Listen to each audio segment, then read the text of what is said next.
Hola de nuevo a todos, vamos a continuar con la lección 7 y con un nuevo vídeo que va a tratar sobre los problemas que surgen, sobre todo en la Tebaida, a finales de la dinastía 20. Remontémonos un poco en el tiempo hacia la época de Ramsés IX. ¿Por qué?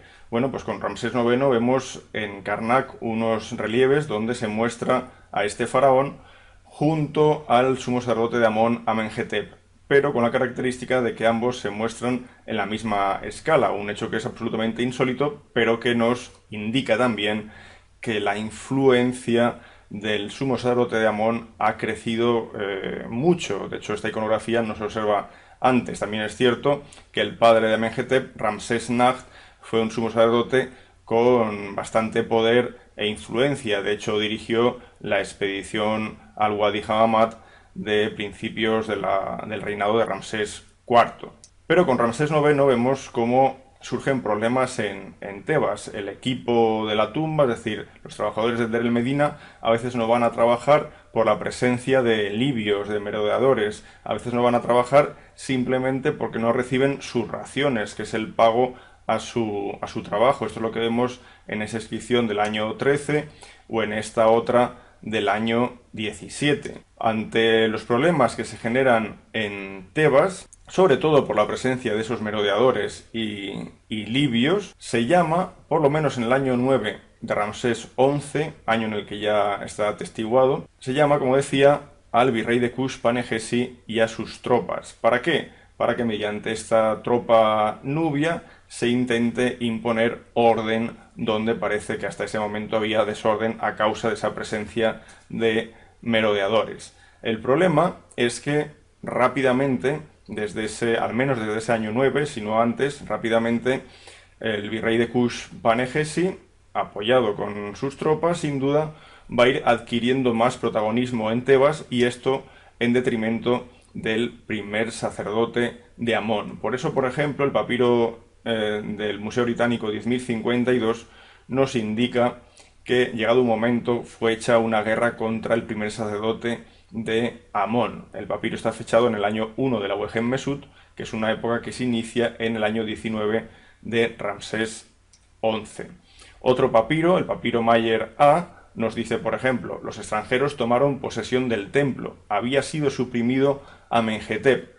Está claro que la supresión de Amenhotep tiene que producirse o a finales del año 17 o en el año 18 de Ramsés XI, puesto que en el año 17 de Ramsés XI este faraón aún escribe una carta al virrey de Kush, Panegesi, para pedirle una serie de productos que ha de conseguir este en Nubia, es decir, la relación aún era buena entre Ramsés XI y Panegesi. Sobre la supresión del sumo sacerdote de Amón, primer sacerdote de Amón, Amenhotep, podéis ver información en este artículo que podéis bajaros del enlace que os indico en esta pantalla. La guerra entre el virrey de Kush y las tropas que va a enviar, veremos posteriormente, el faraón para apoyar la lucha del sacerdote depuesto, va a crear toda una serie de destrucciones y sacrilegios en la Tebaida. De hecho, por ejemplo, Hugo Holscher, el excavador de Medinet Abu, demostró cómo la destrucción de la puerta monumental del oeste, la indicada con la flecha, tuvo lugar a finales de la dinastía 20, a finales de la época ramésida, con lo cual coincidiría en el tiempo con los hechos de los que estamos hablando. Tened en cuenta que el templo funerario de Ramsés III, en esta época de finales de la época ramésida y principios de la dinastía 21, se había convertido en residencia de el sumo sacerdote de Amón, y también residencia de al menos parte de los trabajadores del poblado de El Medine, que por entonces ya había quedado abandonado. Una muestra de esa destrucción que tiene lugar durante la guerra a finales de la dinastía 20 la vemos en la propia tumba de Ramsés VI. Ramsés VI es un monarca que gobierna entre 1145 y 1139 a.C., aproximadamente, y en su tumba vemos cómo el sarcófago ha sido destruido. Claro, aquí no podemos poner una fecha de la destrucción, pero tenemos un indicio muy interesante, y es que el fondo de la bañera de su sarcófago muestra unas manchas negras como si hubieran goteado, ¿no? Y esto solo se puede producir si el sarcófago es volteado y la resina, porque esto es resina que habían utilizado los sacerdotes durante el enterramiento de Ramsés VI, si esa resina aún se conservaba al menos en estado semilíquido.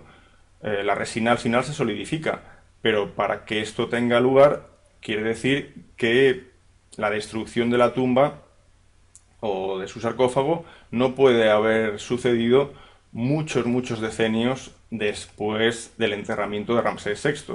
Tengamos en cuenta que entre la muerte de Ramsés VI y los sucesos que tienen lugar en Tebas pueden haber pasado quizás pues unos 40-50 años. Es decir, queda dentro de las posibilidades que durante la guerra en Tebas se hayan producido saqueos como este.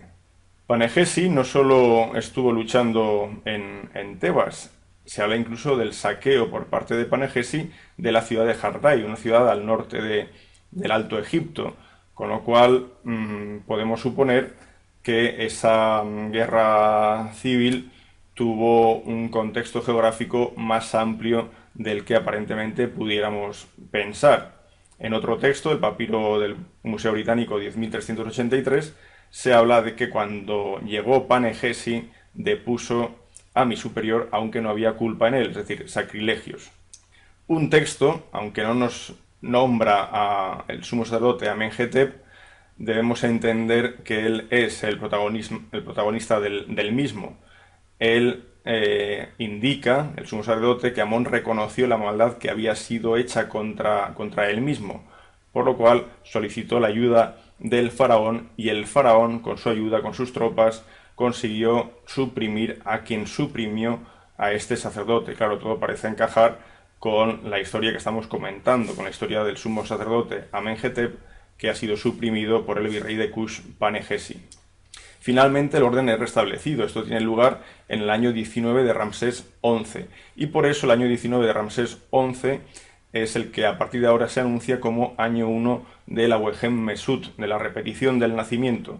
Porque Wehen Mesut es una época que se crea para simbólicamente salvar del caos reciente a Tebas y volverla a encauzar por el orden anterior a Tebas, a la Tebaida, y no sabemos si también esa época se utiliza en el Bajo Egipto, por ejemplo. Una demostración de que es Ramsés XI quien apoya este Wehen Mesut la vemos en esta imagen, en la inscripción debajo a la derecha, se anuncia el año 7 de la Wehen Mesut, pero después indica que es bajo la majestad del rey Ramsés XI. Es decir, hay una asociación evidente entre Wehen Mesut y Ramsés XI. Pero ¿qué pasó con Amenhotep? ¿Llegó a colocarse nuevamente como sumo sacerdote de Amón en Tebas? No lo sabemos. Probablemente sí. El hecho es que pocos años después de que se inicie la Wehen Mesut, en concreto al menos en este año 7 de la Wehen Mesut, ya tenemos como sumo sacerdote a otro personaje. Esta inscripción nos habla del portaestandartes a la derecha del rey, del hijo real de Kush, es decir, del virrey de Kush, del primer sacerdote de Amón-Ras, rey de los dioses, y del general y líder Payang. ¿Quién es este Payang?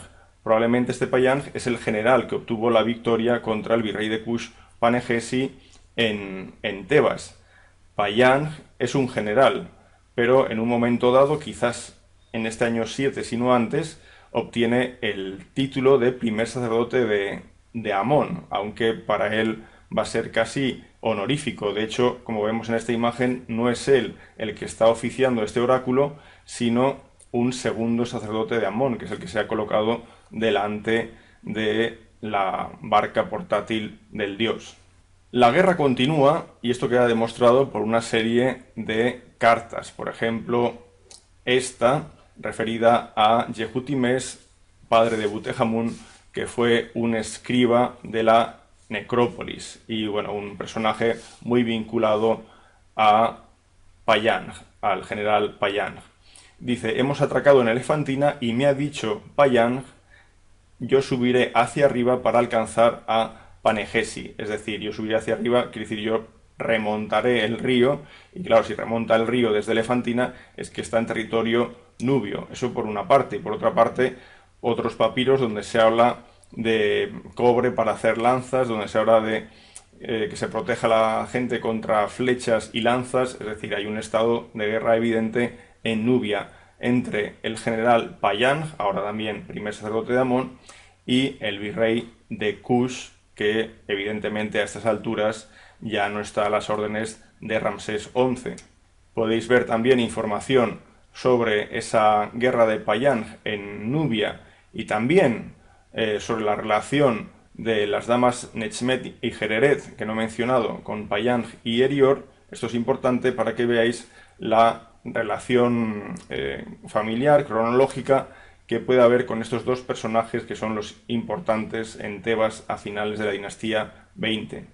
En otra carta, también de aproximadamente hacia el año 10 de la Wehem Mesud, se nos dice, en cuanto al faraón, ¿de quién es superior aún? Esta carta fue enviada por el general, que ha de ser Payang, al escriba Charay, que es un nombre que utiliza también el escriba Yehutimes. Es decir, es una carta del general Payang. Pero en esta carta parece que ponga en duda la supremacía de Ramsés XI, de quién es superior aún. O sea que ya estamos aquí viendo cómo las cosas empiezan a cambiar y de hecho la muerte de Ramsés XI no queda muy lejos y a partir de ese momento van a haber cambios notables. Los vamos a ver enseguida. Aquí tenemos el templo de Honsu. Recordemos que el templo de Honsu fue comenzado a construir por Ramsés III. Ahora iremos sobre él. Sobre esta parte final de la dinastía 20 y principios de la 21 os recomiendo este otro artículo que podéis bajaros de esta página. Bien, estamos en el templo de Honsu. En la parte de la derecha vemos la zona construida por Ramsés III, con decoración también de Ramsés IV. En la sala hipóstila vemos relieves de Erior como sumo sacerdote, pero a las órdenes de Ramsés XI, y en el primer patio porticado del templo de Honsu vemos solo relieves que pertenecen a Erior. No aparece para nada Ramsés XI, pero Erior se muestra aquí como rey, así que la diferencia es evidente. La parte que he coloreado en verde, Erior, es únicamente primer sacerdote de Amón bajo Ramsés XI, y en la parte que he coloreado de rojo, Erior es rey y no aparece Ramsés XI. La consecuencia de esta iconografía, o de entender el porqué de esa variante de una parte a otra del templo de Honsu en la iconografía y en el modo en que es representado Erior, es evidente. Lo que ha sucedido es que Ramsés XI ha muerto y una vez muere Ramsés XI, el primer sacerdote de Amón, Erior, automáticamente se titula rey. De hecho, aquí tenéis los cartuchos de Erior. Este cartucho incluye el título principal de Erior, que es primer sacerdote de Amón. Ahora lo incluye como nombre de entronización. Y en el siguiente cartucho vemos simplemente su nombre, Erior. Si bien viene acompañado a veces del epíteto Sa-Imen, hijo de Amón, o del epíteto Meri Imen-Ra, es decir, amado de Amón-Ra. En ese patio que sigue al primer pilono del templo de Honsu podemos ver, como decía antes, una decoración donde Erior aparece como rey. Esto se ve no solo en el uso de los dos cartuchos, sino también en los detalles que adornan su figura. La cobra, el ureus, al frente de la cabeza de Erior, o por ejemplo el faldellín real. Y en otras partes aún se ve con más claridad. Erior aparece como un rey, además en actuaciones propias de la realeza, recibiendo esa purificación a la izquierda por parte de Tot y de Horus, o corriendo, por ejemplo, alrededor de las demarcaciones en una iconografía ya muy antigua, conocida desde la época arcaica, o por ejemplo también a la derecha el momento en el que es coronado por parte de dos divinidades masculinas que aparecen fuera de la pantalla, pero también por parte de Wajid y Nekhbet, las diosas tutelares de el Bajo y el Alto Egipto.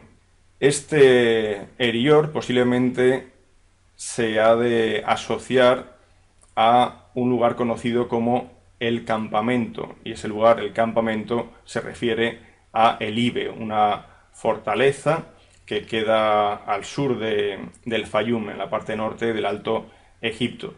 Lo que veis ahora en pantalla es una lista de hijos de Erior, una lista en la que aparecen al menos 5 nombres de hijos que tienen nombres claramente libios, que son los que os he indicado. Aparece Masajarta, Masakajarta, Nawasuna, Osorkon, Madena, son nombres libios. Esto hace pensar que de algún modo Erior está relacionado con los libios. Quizás él no, pero alguna esposa suya sí que pudiera haberlo sido. Esto no está claro, pero ya vemos que esa presencia de nombres libios nos está indicando claramente que este grupo de gente ya se está introduciendo claramente en la sociedad egipcia, en la alta sociedad egipcia. Mientras esto ocurre en Tebas, en Tanis, en el delta de Egipto, se va a instaurar una nueva dinastía. El papiro de Unamun dice: yo lo enviaré a Esmendes y a Tentamun, los señores del país que Amón ha colocado en el norte de su país.